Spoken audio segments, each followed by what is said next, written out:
Good morning, comrades. It is Friday, fun day today. We have a couple of stories, but then maybe we can get into some fun videos and stuff like that. You know how we like to do it on Friday. But yeah, how's everybody doing? I see we got what is that? G Wolf in chat. Looks like it. Yeah, and yeah, just gonna have. Hey, what's going on, Gary? How you doing? Just having a little coffee, getting the day started. You know how it goes. You know how it goes. How's everything going with you still? I guess on this end. Starting to think about like what things are going to look like when school rolls back around. Um, just there's going to have to be some shakeups, but it's not like it's still like a month away, so I'm not going to make any announcements or anything like that. But there probably like so school goes back in the beginning of August. We have one little quick like vacation going to be happening between then. We're going to be going out to North Carolina for a cabin for a couple, about a half a week or so. Beyond that, it's going to be GMC just about every day. Just doing the thing like regular. But the problem comes when school goes back in August. I'm going to be essentially, I don't know, should I do like a super early, like 6 a.m. GMC? And then, just have it out there for the rest of the day? Should I just do weekends? Should I change it up and like do it at night? I don't know. Like, probably got to talk to people, see what people would listen to, see what people would get into. I would like to get more guests on here. I know we have a couple people slated coming up. I know Harvey K wanted to come on one more time, but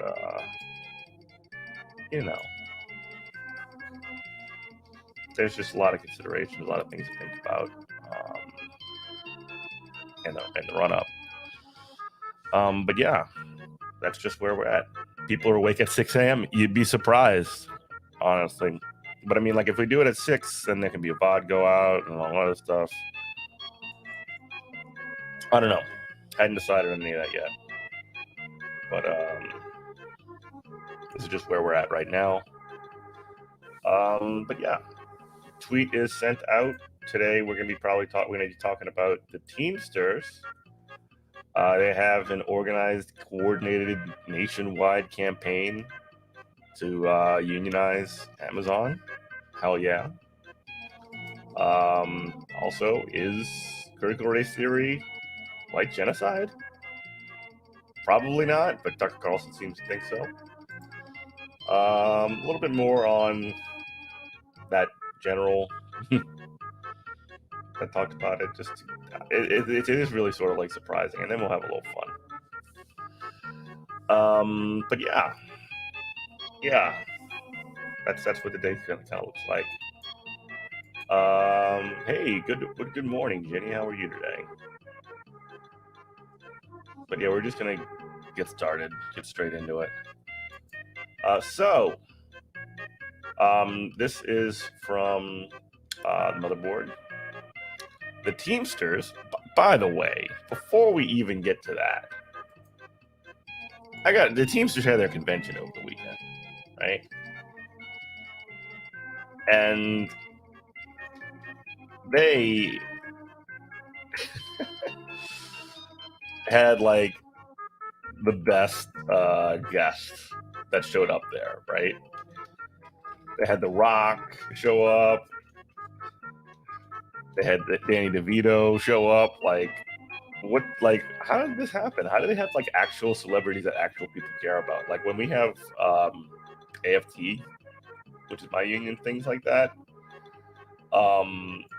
It's usually like some like obscure the like Teamster Knesset politician who's like a Zionist and is terrible, or like some person that nobody cares about.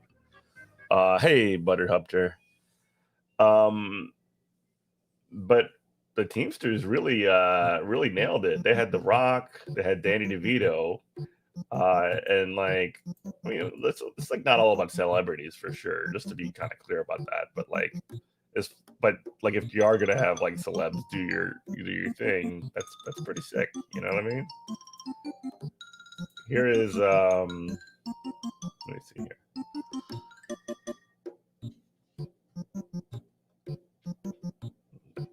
Yeah.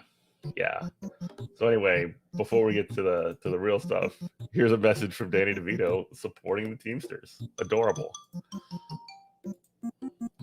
Hey, good morning, Penelope. Yeah, we're on Monday through Friday, and oh, cool. Yeah, well, thank you so much for supporting. We're on every morning right now from 8 to 9. We try to get the weekends too, but not always. But yeah, thank you so much for listening, Penelope. Here's Danny DeVito.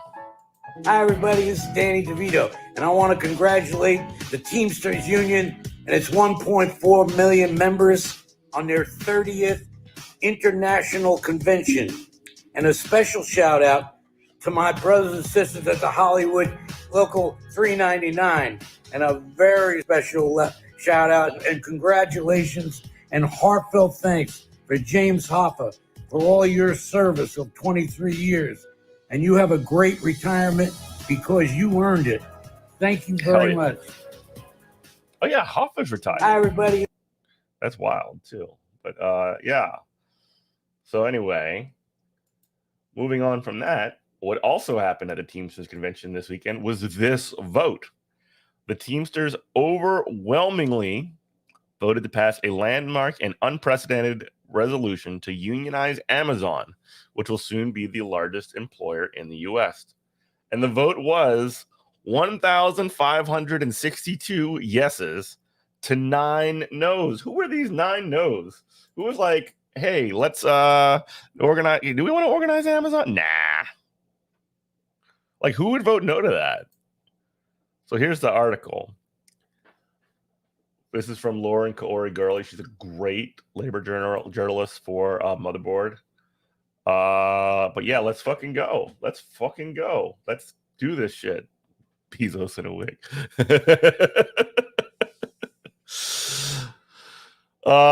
In an official resolution obtained by Motherboard, one of the country's most powerful unions has declared an unprecedented effort to unionize Amazon. Hell yes. IBT, one of the largest and most powerful unions, has said in an official resolution obtained by Motherboard that unionizing and building worker power at Amazon is the top priority, number one priority going forward.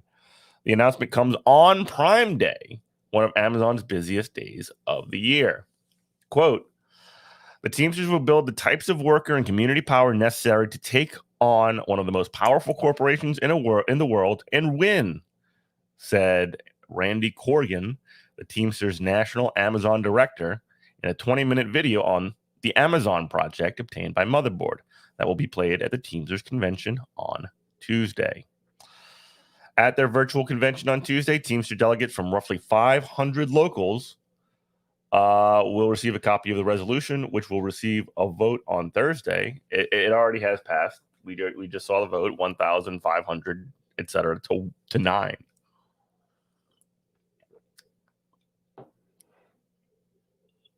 Yeah. Jeff Bezos in a wig voted 9 times at the Teamsters convention no. The resolution states the Teamsters plan to create a special Amazon division specifically to aid Amazon workers in unionizing and defending standards in the logistics industry, and will fully fund the project. If implemented, the project will be the most ambitious and focused endeavor so far in the United States to organize the fiercely anti-union retail behemoth. Since its founding in 1994, Amazon has kept unions out of its workforce and is on track to become the country's largest employer within the next year or two. The Teamsters have 1.4 million members, and in the United States and Canada. This is like let's not be naive here. This is like a huge opportunity for like the Teamsters, not just for like to get this section, of the economy, the biggest employer, like it just said, organized. But like the Teamsters can get more powerful. They can grow as a union by organizing at Amazon. It's a big fight, but this is what we got to do. We've been working on this for quite some time. Well before Bessemer broke out, Randy Corrigan, Teamsters National Director for Amazon, told Motherboard, referring to the unionization drive in Bessemer, Alabama, that Amazon thwarted earlier this year. Since 2016, various departments within the Teamsters have been tracking Amazon's growth and impact and speaking to thousands of workers to develop the best strategies for organizing Amazon workers, according to the resolution. At the convention, the Teamsters declare a sharper, unified approach across the Teamsters International, 500 local unions, and dozens of joint councils.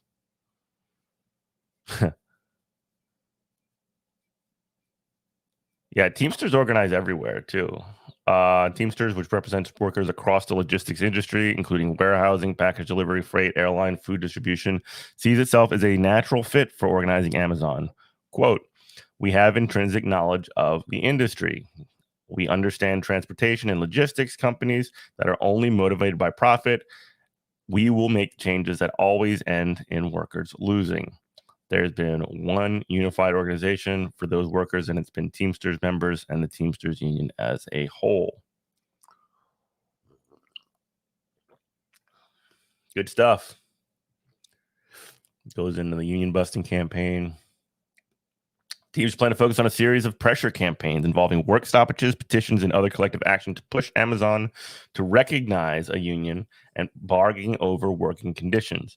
This tactic mirrors how Teamsters organized its first members, horse drivers, grave haulers, and beer wagon drivers who did not have union rights in the early 20th century, using shop floor strikes, citywide strikes, and other mass collective action in the streets.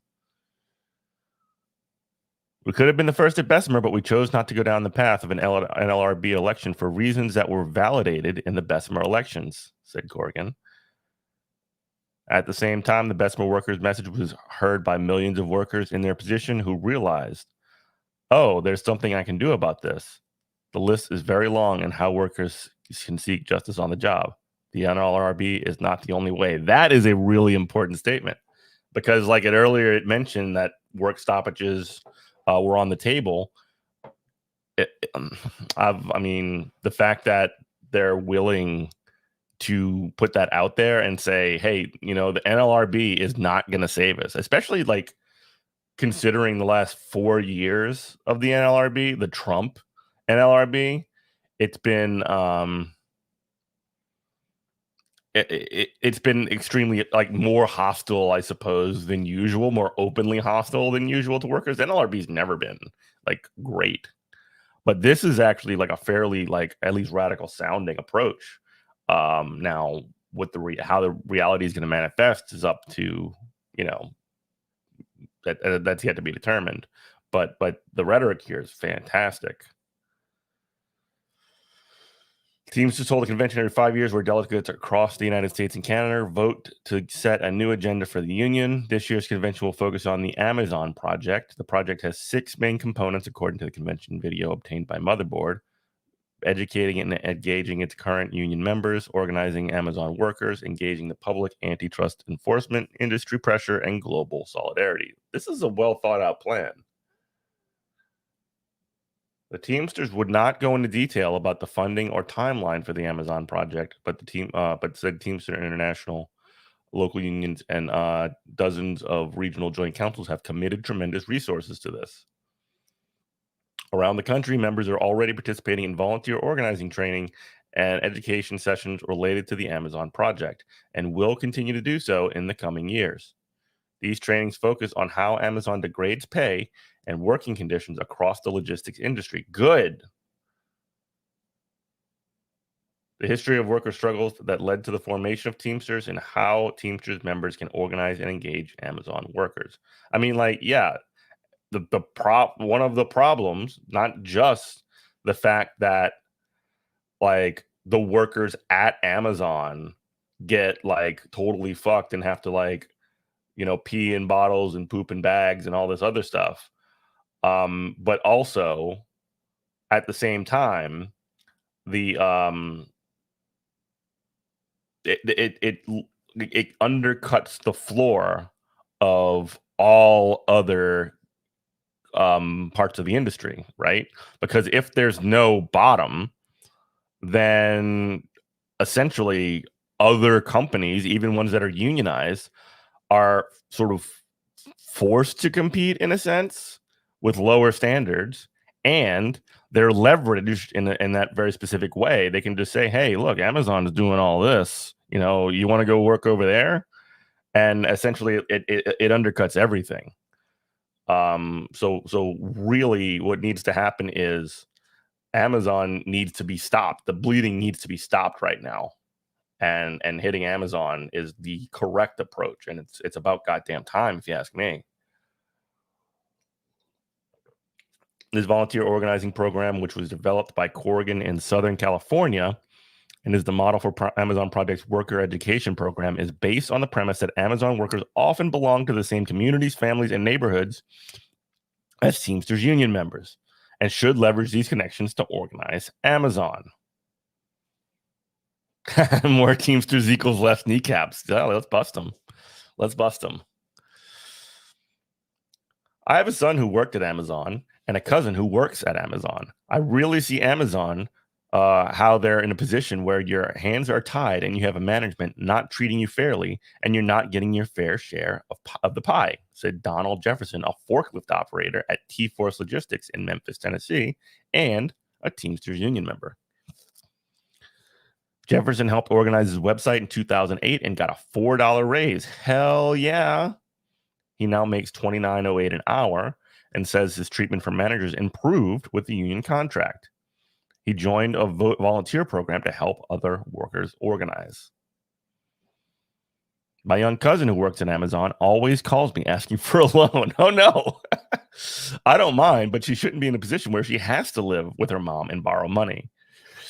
They ought to be able to get bigger wages and health care and take care of their family. I struggled before I unionized, but it's changed my life. I struggled before I unionized, but it's changed my life.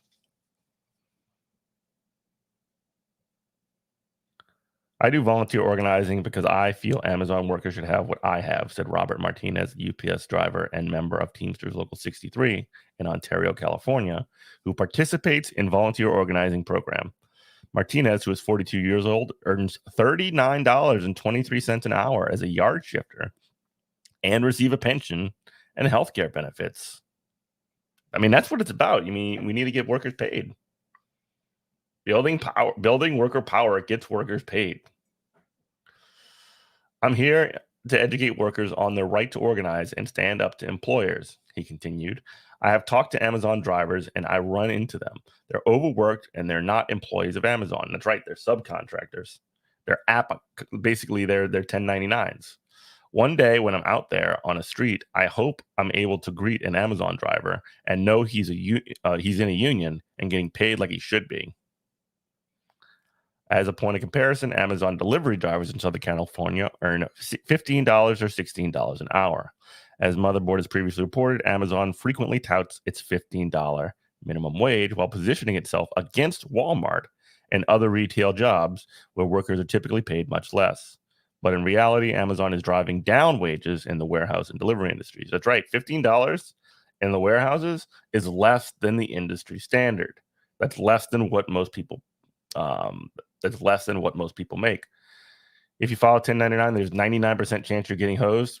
I mean, if you're doing it as like a driver, yes. If you actually own a business, that's different. But like, yeah, if you're like an individual one-to-one and you're not getting paid like six figures, essentially, you're getting fucked. If you're getting paid hourly on a 1099, yeah, no. Or like by the job, yeah.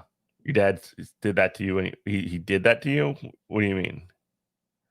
He made you a 1099 employee? Even with the benefit and protection of unions, Teamsters members, particularly at UPS and other logistics companies, say they've been seen their working conditions deteriorate as Amazon has expanded its reach to the parcel delivery sector. He winded up owing $12K to the IRS for years. Wow. Yeah, that's crazy. That's crazy.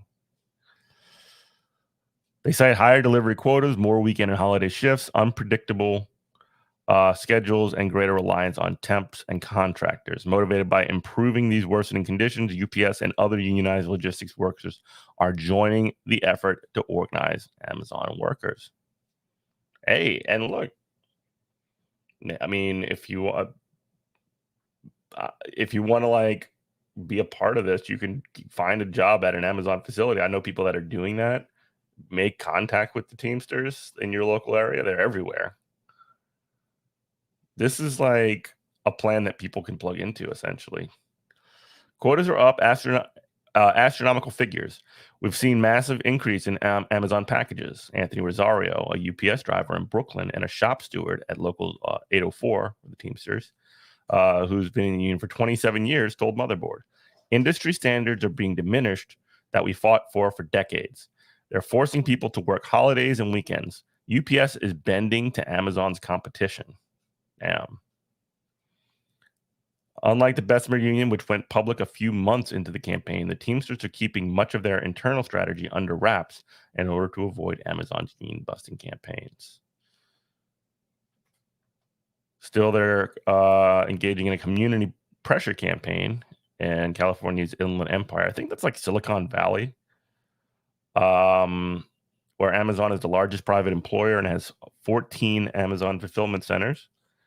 To implement community benefits agreement that would mandate that a new Amazon Air regional air hub pay prevailing wages and agree to zero emissions plan. Earlier this year, USA Today reported that the union has been organizing hundreds of delivery drivers at 2 warehouses in Iowa. Every region must understand the systems that are at play, said Corrigan in a video that will be shown at the convention on Tuesday. If Amazon workers are organizing independently, the Teamsters will help. If workers are not organizing, the Teamsters will get it started. Our union has been the leading expert on how to create good career jobs, and it's time Amazon workers know this. Hell yeah. Yeah, San Bernardino. Yeah. Yeah, there's a DSA chapter out there, isn't there, too?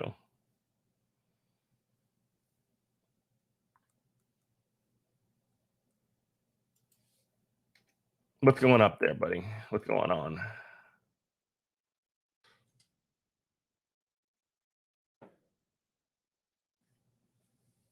So that's good news. Good shit. Good shit.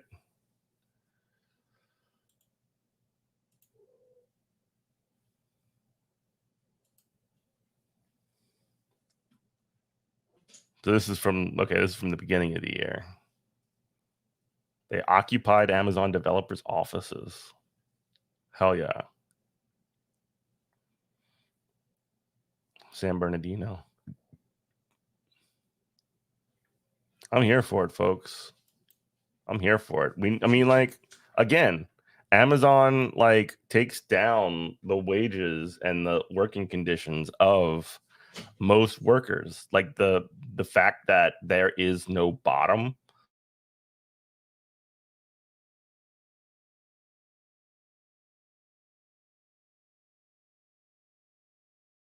or at least the entire industry up, which fucks everywhere. I mean, it sounds a little bit like dramatic to put it that way, but it's the reality. It's the reality, folks. Right.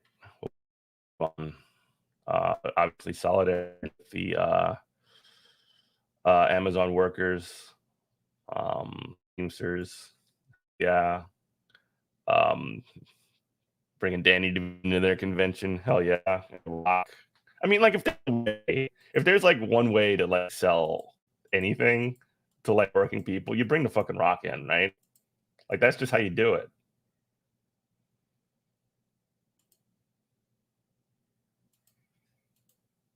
All right. Now we're going to talk about. All right. Is critical race theory white genocide? Let's find out. Let's find out. Wait. The video is taken down? What the fuck?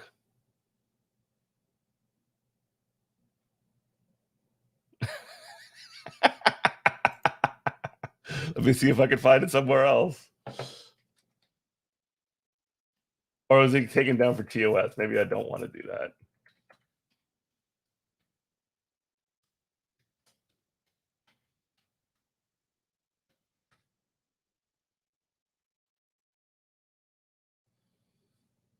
Maybe I don't want to do that. Maybe I don't want to fuck with it.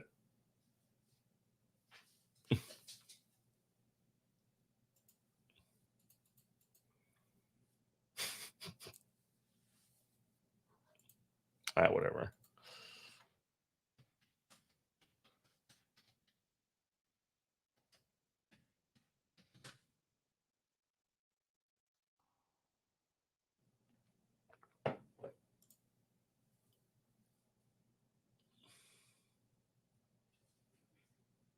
All right, folks. Can't find it. Can't find the quote. You know what it was going to be. It was going to be Tucker Carlson like whining about. Like we've already seen conservatives and like right-wing people complain that critical race theory, which is like, again, like it's not my like it's an alternative view of Greek CRT got canceled. It's on Fox, but there's that. Send me a link. I'll post it. I don't care. But what somebody they had somebody who would like a Chinese immigrant come up and say like that critical race theory was like it was the cancellation of the entire history of China, which was incredible. It was also there was also somebody who was complaining that what was it? There was like so many of these. And it was like North Korea. There's just so much shit. Let's see here. It's 11 minutes long. Okay, we're not gonna watch 11 minutes. It's not critical race theory, it's racism. I mean, like, again, it's not like it's not like a perfect way to like look at these things, but it is sort of like an alternative view of history that like actually acknowledges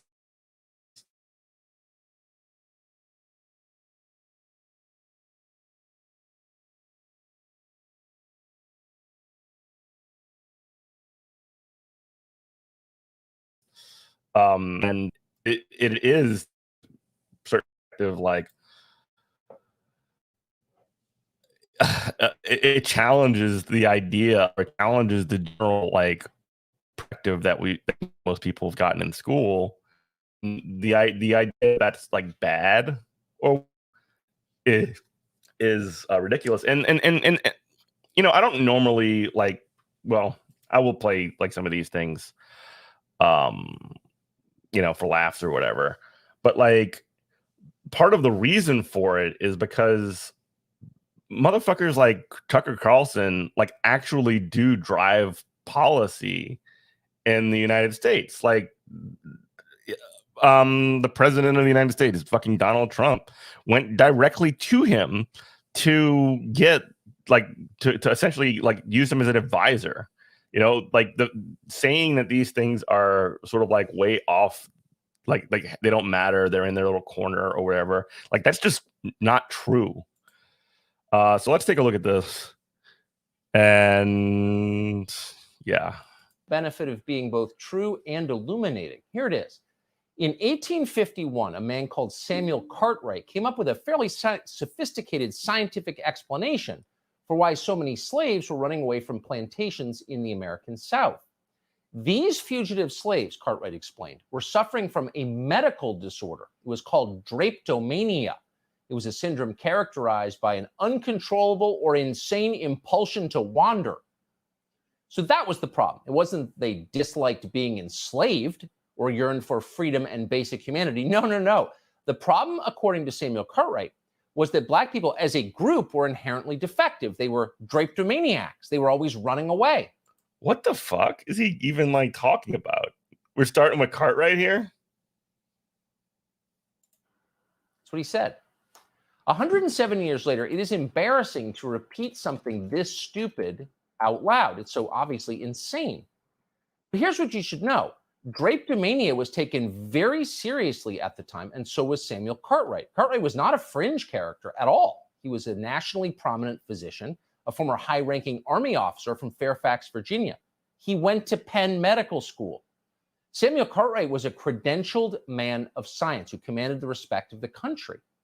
50 years after the Civil War, one of this nation's leading medical dictionaries continued to maintain an entry for drapetomania. So in retrospect, of course, we would call Samuel Cartwright a bigot, which he undoubtedly was. Okay, so like, all right. Tucker Carlson is going and calling like some specifically like particular, I wouldn't even say singular, but like a particularly like strong example of somebody who like was held highly regard in high regard rather in the mainstream for his like actual racist like scientific theories, as though that's like an exception to many things. Like science has been subject to the biases of whatever group of people is doing science since the invention of science. So like, what are we saying, that like drapetomania is racist but like phrenology isn't? Like I'm confused. But he was also more than that. Cartwright was a practitioner of something called scientific racism. Yeah, Scientific okay. Wow, he racism went straight there. I fell into his trap card. is deeper than simple prejudice. It is the use of science to justify the dominance of one group over another group. Scientific racism has a history as long as science, simply because the impulse to dominate is inherent to human nature. So it's wait. Is he quoting that, or is he asserting that? For another group. Scientific racism has a history as long as science, simply because the impulse to dominate is inherent to human nature. Okay, so he's saying that the impulse to dominate is inherent to human nature. So like, that's not the science talking, that's Tucker Carlson talking, which is interesting, I think. So it's not because I don't think that humans necessarily believe that. I don't think that's necessarily like an inherent part of like human nature. Human nature is like largely based on collaboration, but go off, whatever. About color, though it's called racism. Instead, it's about power. Martin Luther King wrote eloquently about this. So did Dr. Seuss, by the way. You might want to take a look at what they wrote, assuming you can still buy their books. The point is, scientific... So he just name checks Martin Luther King and weirdly Dr. Seuss. He just like name checks them and doesn't give an example. He's just saying their names, like literally just invoking their names. What are you talking about, dude? Martin Luther King wrote eloquently about this. So did Dr. Seuss, by the way. Yeah, just like saying another group. Scientific racism has a history as long as science, simply because the impulse to dominate is inherent to human nature. So it's not really about color, though it's called racism. Instead, it's about power. Martin Luther King wrote eloquently about this. So did Dr. Seuss, by the way. You might want to take a look at what they wrote, assuming you can... It is also kind of ridiculous. I mean, like I'm a like longtime Dr. Seuss fan. I'm not gonna like defend the racism or whatever that was a part of his like specifically his anti-Japanese comics, but like,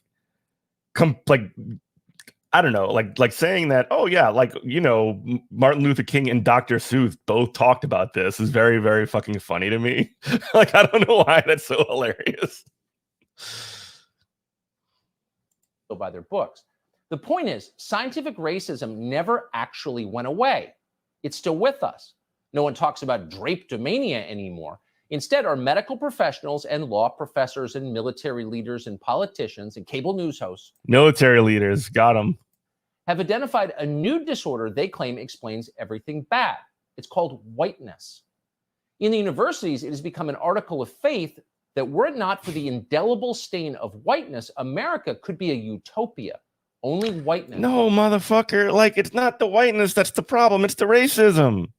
It's the it is the history of domination, not the necessarily race of the people that were doing the thing. I mean, obviously that translates until today. There's nothing inherently racist about a white person, but there's context that goes from the history of fucking actual slavery in America to where we're at today. That's not that's ridiculous. Stands in the way. That's why we must abolish it. As Harvard Magazine put it, abolish the white race. Only then can we be happy. Lots of people seem to believe this. Can somebody just clip Tucker Carlson just saying abolish the white race, please? Can somebody clip that for me? Thank you. Only then can we be happy.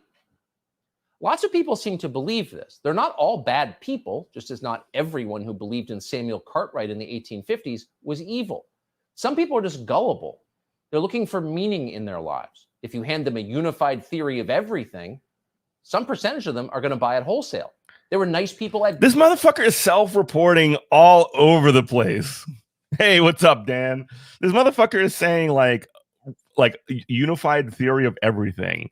But when he actually does assert something, it is just the unified theory of America being great or whatever. This is kind of crazy. He tells on himself all the fucking time. Shout out to Dan Simpson, by the way. You should check out his Twitch channel. Sorry, I don't have a cool button to do that. I don't have any bots set up yet. Jonestown in Guyana. They just didn't know any better. It's their leaders that you wonder about. They do know better, or they should. And when they talk about this new iteration of scientific racism, when they talk about whiteness, they sound very much like old-fashioned bigots. Take this guy, for example. His name is Eric Michael Dyson. He's a tenured... I mean, his name is Michael Eric Dyson, but okay. Scientific racism. When they talk about whiteness, they sound very much... I think he does that shit on purpose, by the way. I think he intentionally gets people wrong. Gets people's names wrong just to be a dick about it. I'm not I don't know. He does it so frequently that and so consistently that it's intentional. But check out Dan.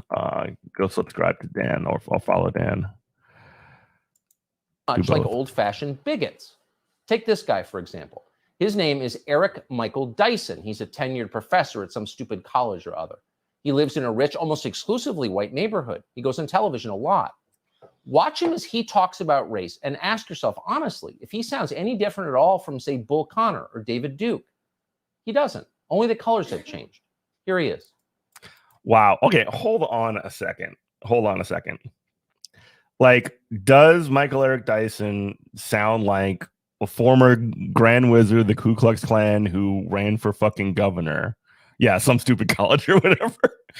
I'm not even a Michael Eric Dyson fan. I think he's kind of why am I in a position where I'm defending Michael Eric Dyson? And it is actually genuinely bad, live politics.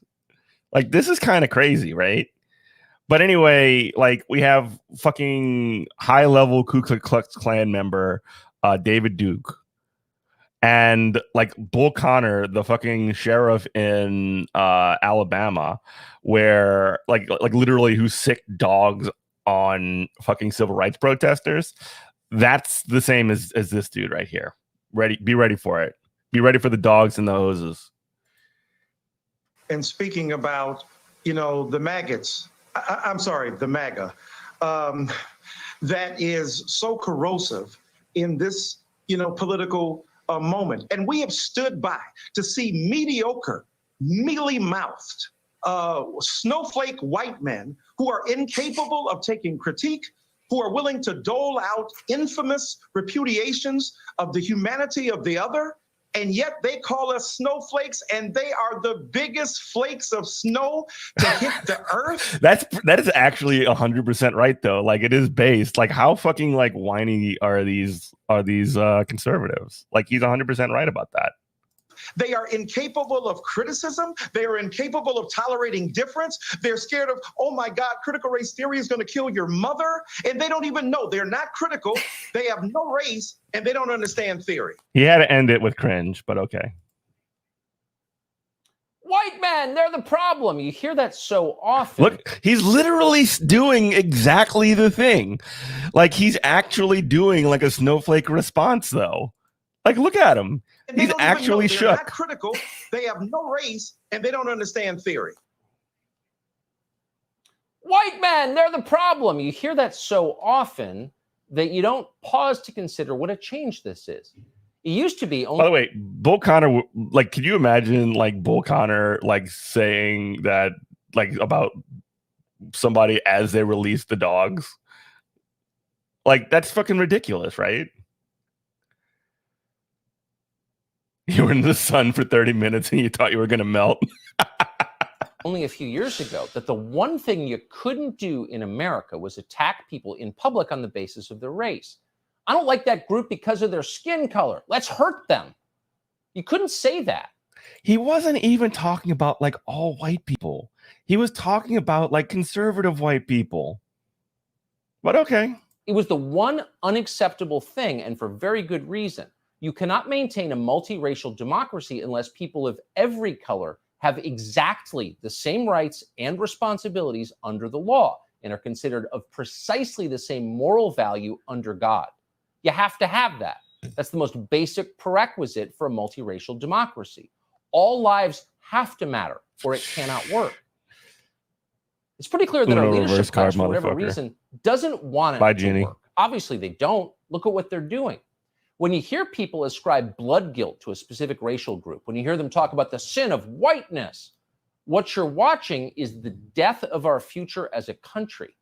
We can't live in a nation of warring tribes. We know very well what that looks like because it's the history of the world. It's miserable and vicious and bloody. We can't allow that. Most Americans of all colors on some level understand this. They don't always have the words to articulate it, but they know it.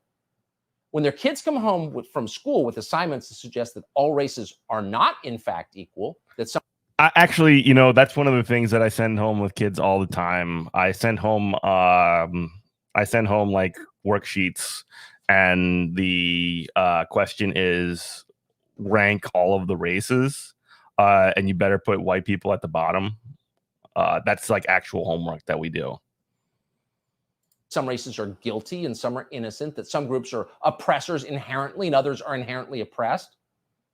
In the universities, this is called critical race theory. So that's the term that most people go with. Critical race theory. That's what we so often debate on television. That's the clip we just showed you. But critical race theory is an inaccurate way to describe what's happening. Like so much academic jargon, the phrase critical race theory doesn't mean anything. It obscures rather than illuminates. It is designed that way. It is designed to confuse you. What's happening in our schools? No, like he's like literally self-reporting again. Like he's going in, and then again, like the perspective is legitimate. Like the perspective of critical race theory, by the way. Not the perspective of Tucker Carlson. What he's going in and what he's doing, and he's trying to Uno reverse card it. Like he's taking something that is academic and that sounds scary, and he is essentially trying to like turn it around and say, well, this is the actual bad thing. Like this is the real racist. Our military and our government is both simpler and easier to recognize than that. It's not critical race theory. It's racism, not neo-racism. Or like the irony of a fucking guy who does basically a white nationalist program every single night, like decrying racism, is just like, you kiss your fingers, folks. It's too good. Reverse racism, those are meaningless terms. It is race hate. It is peddled by the people in charge in the hope that it will make them more powerful. That's all it is. We haven't said that often enough or clearly enough. And because we haven't, because we've been tied up. See, what he's hoping to do, what he's leaning into, and this is something that is real, is there is the like liberal notion of like, and this is something that Adolf Reed talks about a lot, the idea of like black faces in high places, the idea of essentially like having like a multi-cultural, multi sort of like identity ruling class as which is something that people generally buck against, because people buck against like bosses and managers just generally like and what essentially he's trying to do is hook on to that idea, this liberal idea that would be like a good thing to have a diverse ruling class, to turn it into racism and essentially say, no, we shouldn't have a diverse ruling class. We should have a all white ruling class, obviously. Otherwise, otherwise it's racism essentially. It's logically completely incoherent, but it grabs onto people. Like people grab onto it. And some pointless debate about a concept that nobody can actually define. The race hate, and that's what it is, has oozed from the universities, and it has infected the entire country. Every time he says race hate, he always repeats that's what it is. Like he's being like bold or something. Including at the very highest levels. Mark Milley is the chairman of the Joint Chiefs of Staff. He didn't get that job because he's brilliant or because he's brave or because the people who know him respect him. He is not, and they definitely don't. Milley got the job because he is obsequious. He knows who to suck up to, and he's more than happy to do it. Feed him a script, and he will read it. Here's Milley yesterday, the man in charge of this nation's weapons, explaining that he's working to understand a concept called white rage. Right, he got it because he reads Mao. He understands. Yeah, exactly. Maoist U.S. general. It's important, actually, for those of us in uniform to be open-minded and be widely read. And the United States Military Academy is a university. And it is important that we train and we understand. And I want to understand white rage, and I'm white, and I want to understand it. So what is it that caused thousands of people to assault this building and try to overturn the Constitution of the United States of America? What caused that? I want to find that out. I want to maintain an open mind here, and I do want to analyze it. It's important that we understand that, because our soldiers, sailors, airmen, Marines, and Guardians, they come from the American people. So it is important that the leaders, now and in the future, do understand it. Hard to believe that man wears a uniform.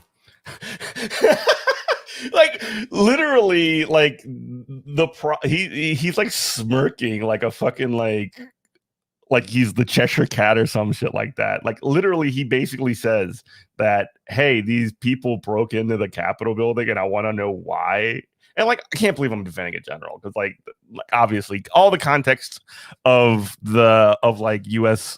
like empire fucking applies. But the point that Tucker Carlson is trying to make here is that this guy, because he supports because he like wants to understand, or at least like claims here to want to understand the sort of like to get inside of the mind and like make a distinction about like an actual phenomenon that essentially he only cares about because they fucking like marched on the fucking Capitol and got into the building. He's just like, well, no. General, huh? This guy's a general? Because, by the way, because Tucker Carlson is such a fucking badass. People. So it is important that the leaders, now and in the future, do understand it. Hard to believe that man wears a uniform. He's that unimpressive. Notice he never defined white rage, and we should know what it is. What is white rage? Well, like drapetomania, it's one of those diseases that only affect people with certain melanin levels. It's a race-specific illness. That's what Mark Milley has learned from reading about it. That's why he's making his soldiers read about it too. They need to know. Watch. I've read Mao Zedong. I've read Karl Marx. I've read Lenin. That doesn't make me a communist. So what is wrong with understanding, having some situational understanding about the country for which we are here to defend. And I personally find it offensive that we are accusing the United States military, our general officers, our commissioned, non-commissioned officers of being, quote, woke. He's not just a pig, he's stupid. So Mark Milley reads Mao to understand Maoism. He reads communist to understand communism. But it's interesting that he... Yeah, motherfucker. You're like, if you want to understand something, you should probably read about it. Like... it's just like it's an infection. When you read a book, it actually it actually settles into your brain, and you can no longer control anything about what you do anymore. Like it doesn't give you context for anything. It fucking poisons you. You have to read Mao to understand the country. Mao and Lenin to understand the country we're here to defend. Base general, right? Oh my God, this is so fucking stupid.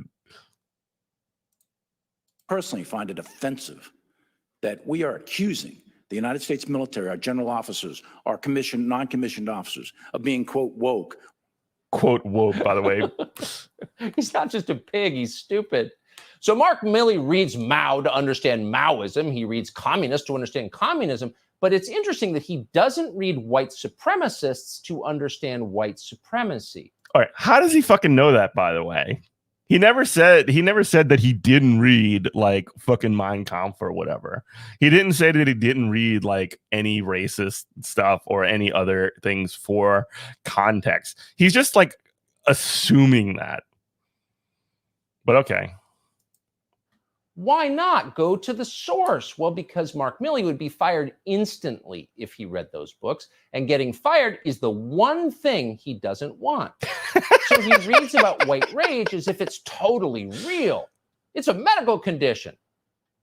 And by the way, since it's a medical condition, at what age can you catch white rage, by the way?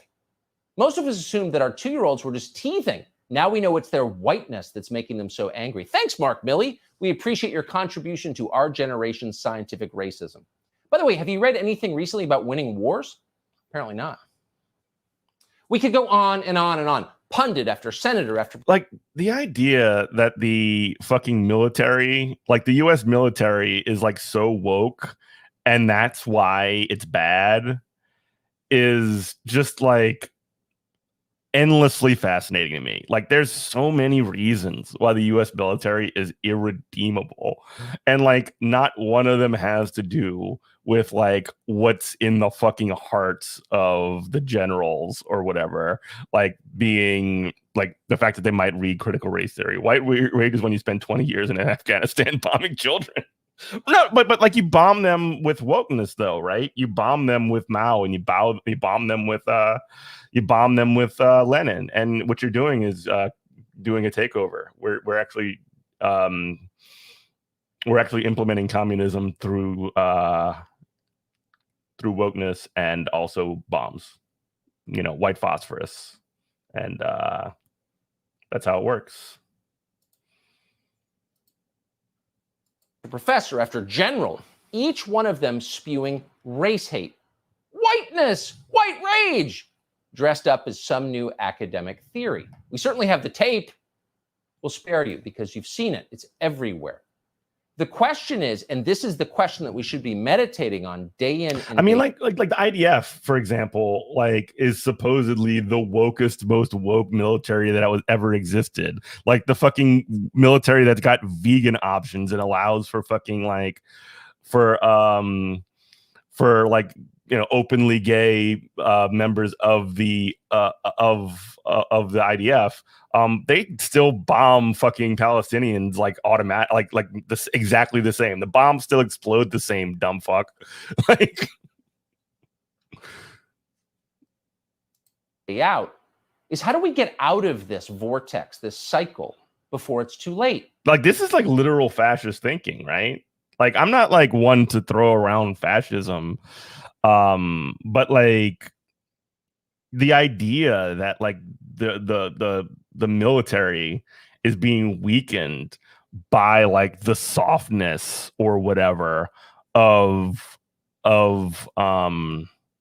you know, the individuals that are in charge, and the fact that they're not like these absolute murder machines is like literally, like, when you think about the end of the First World War and like the way that the fucking Nazis framed the you know, the weak on the home front fucking, you know, the weak on the home front fucking leadership, you know, the goddamn politicians ruined it for us because they were so weak and worried about diplomacy or whatever. And this is essentially like a very similar thing. Like, he's essentially like, the argument that he's making when they attack that general is that the US military is a bunch of wusses because they have these sort of like woke opinions, or because they even like entertain them, if you know what I mean. Like, he's not even making a single he basically said, I read books, I understand stuff, I have some context, which is really interesting. And like that is a fascist line. Like, it really, I mean, like, it genuinely is. How do we save this country before we become Rwanda? What should before we be become Rwanda? That's, yes. Our children, so they can live in the country that you want to live in, a country full of many different kinds of people, many different, but who actually like each other, who are happy to work together, who are united ultimately by the core fact, which is they're all Americans. That is the question. Yeah. So, I mean, again, it's the same shit that it always is. It's like context and actually grappling with the reality that exists is actually what divides us, and not the power dynamics that currently exist, not the fucking fact that we have like a structure that generally upholds those kinds of differences. The problem is like actually understanding them in any meaningful way is the problem. Actually, that's what the actual problem is. Oh my god, dude. Oh my god. Do I want to watch another video? Yeah, let's watch. No, let's not do it today. That was so much for Friday Fun Day. That was not a Friday Fun Day so much. That was like a Friday Rage Day.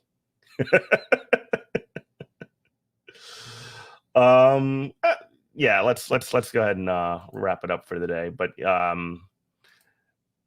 let's see who we can raid over on Twitch. But anyway, you can follow us on YouTube. Subscribe on YouTube. Good Morning Comrade. Just search us. Twitch.tv/Good Morning Comrade Radio.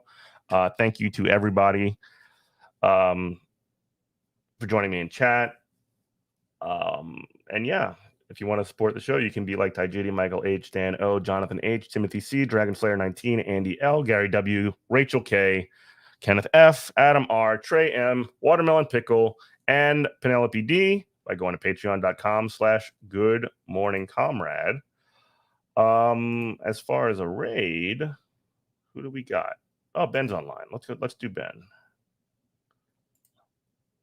All right, folks. Well, y'all have yourselves a wonderful day. Thank you so much for joining me on this Friday Rage Day. I will probably do a show tomorrow. So hop on then. Bye, buddy.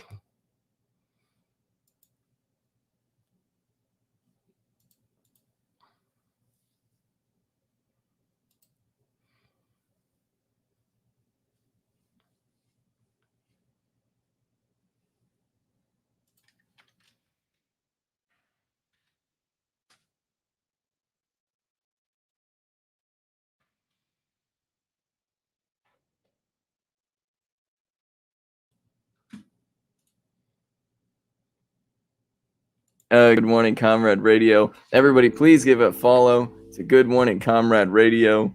And yo,